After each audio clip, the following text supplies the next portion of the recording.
Hey guys, it's Adam. It looks like 5 months have already passed of this year. Like, can you even believe that? It's already June of 2023. Like, time flies really fast, but at least I got some really cool games this month, so let's get into this month's recap.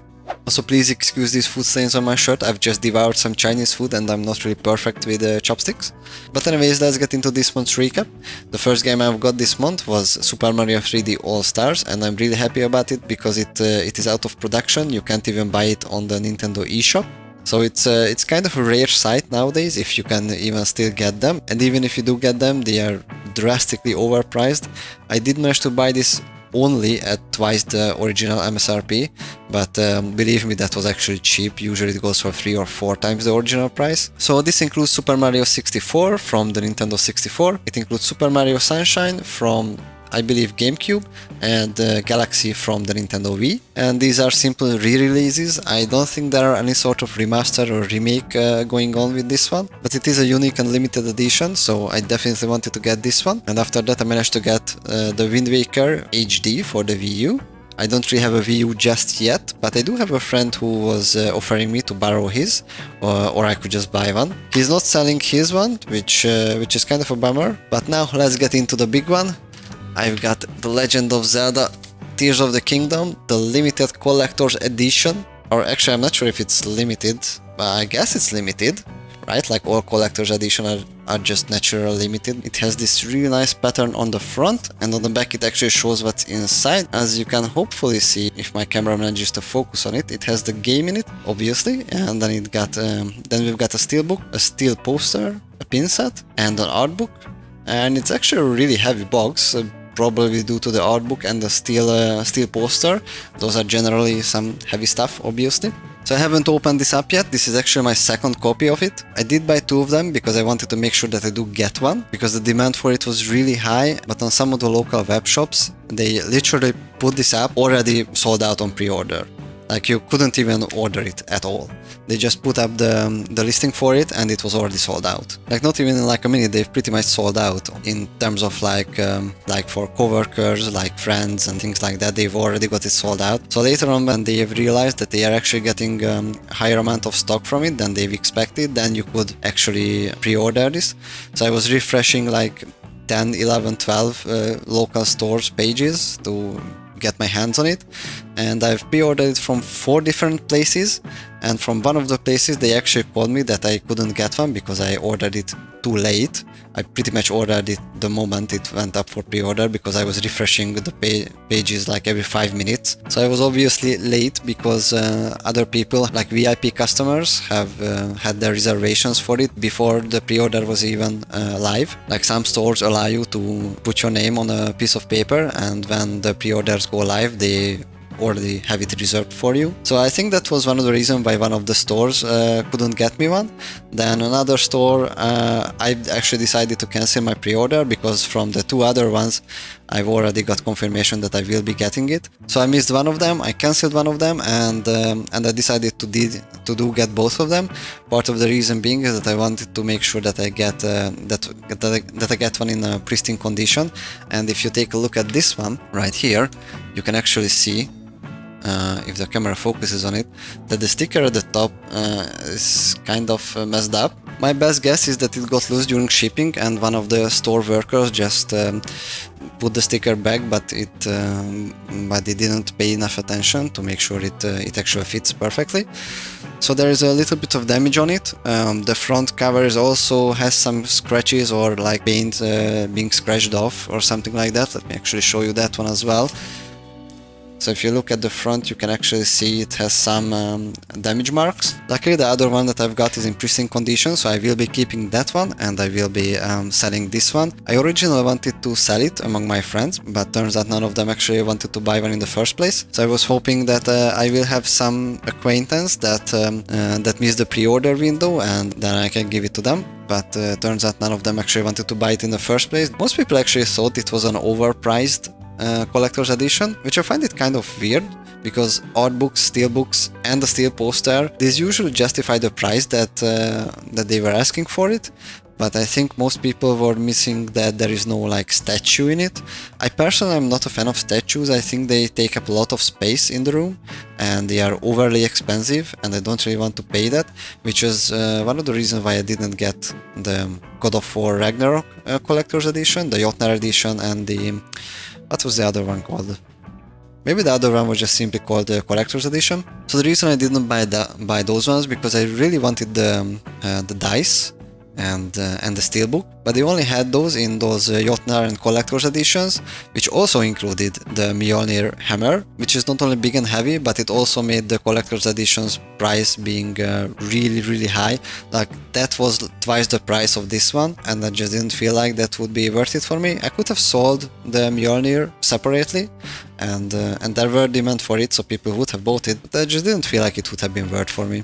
Also, I knew fair and square that if I would have bought the Collector's Edition, I would not have sold the Mjolnir, so that was kind of one of the ways I was justifying not buying it in the first place. But anyway, so I've got the Collector's Edition for the Tears of the Kingdom, and I've also purchased 2 copies of the Standard Edition, and the reason being is that with those I've also got a sticker set and a poster and a coin, which I will be showing a little bit closer in a moment. But I've also ordered that in 2 copies. The reason being is that I wanted 2 coins, and I'm actually glad I did, because only one of the stores managed to get me the sticker set. So I got 2 posters but only 1 sticker set, and also thankfully 2 coins. The poster looks really nice. I haven't opened any of these up. I will be giving the second poster away to a friend who was actually kind of interested in it, so I'm glad I found someone who will take it. So I will not be selling that, I will be just giving that away. And then we have this sticker set, which I will be keeping because this is the only one. And then I have this pre-order coin, which is really nice, and I have 2 of these, so I have kept one of them unopened, and I've opened this one. Let me show it to you guys. As you can see, it has this like plastic cover on like a plastic case. By the way, if you were bothered by my nails not being cut just a moment ago, this is actually the reason. The other reason being is that I was just lazy on the weekend, but I needed my nails to actually open this plastic case to show this coin to you guys in itself. So this is the Zelda Tears of the Kingdom logo side, and this is the side with the sword on it. I think it looks really good, and it actually seems like a metal coin. Like it does have some weight to it. Leave a guess in the comment if it was heads or tails. But I'm glad I got 2 of these.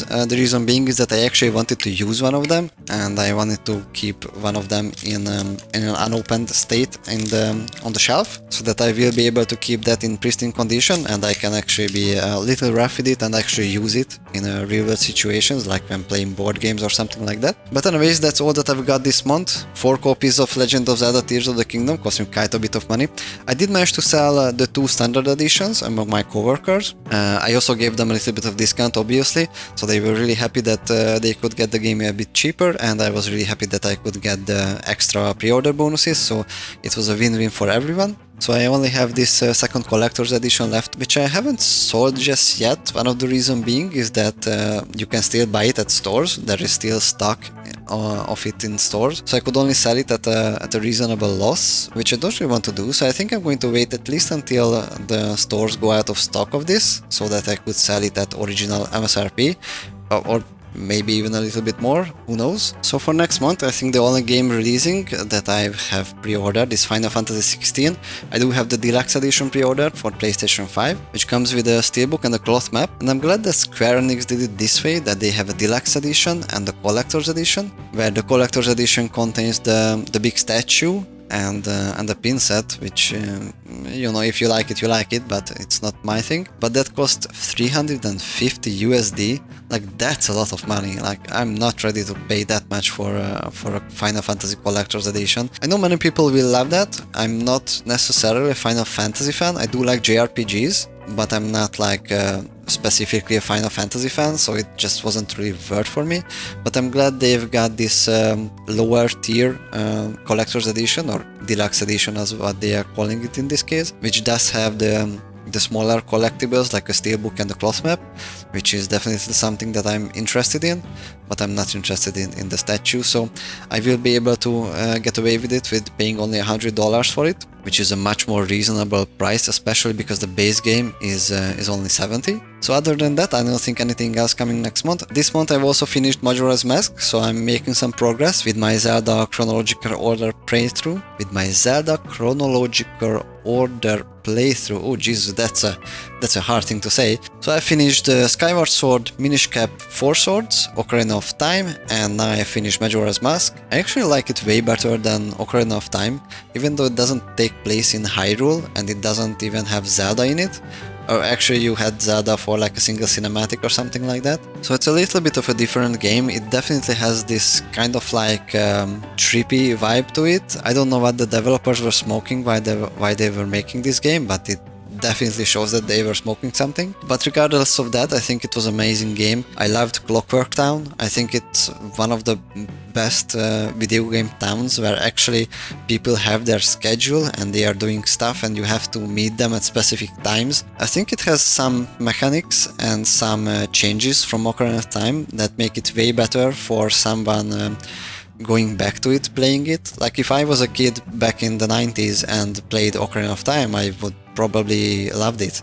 But playing it in 2023 for the first time, there are some quality of life improvements in modern games that I was missing from older games like Ocarina of Time, for example, and I think Majora's Mask improved upon that a little bit, and it was much easier to digest for me. It was much more interesting.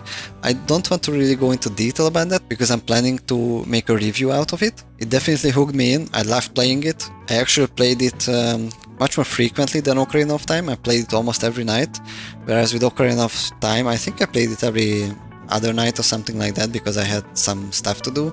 And when I was playing Majora's Mask, I was like, oh, other stuff can wait, you know, I kind of want to play. So I definitely enjoyed it way better. I will try to make a review of that, actually both of Majora's Mask, Ocarina of Time and Minish Cap, because I do have the whole game captured, so I can do some B-roll for those. So I think those will be the upcoming videos, and I will also like to do some coverage for the Summer Games Fest. We did already have this Guerrilla Collective show, then the Future Games show, then the Wholesome Direct, and then there are Xbox and PlayStation showcases coming up, and I'm sure there's a Nintendo Direct coming up in June or July as well. So there are a lot of things to cover, and I think that's what will be the next videos. So I hope you guys enjoyed this one, and if you are looking forward to those reviews and coverages, then make sure you hit subscribe.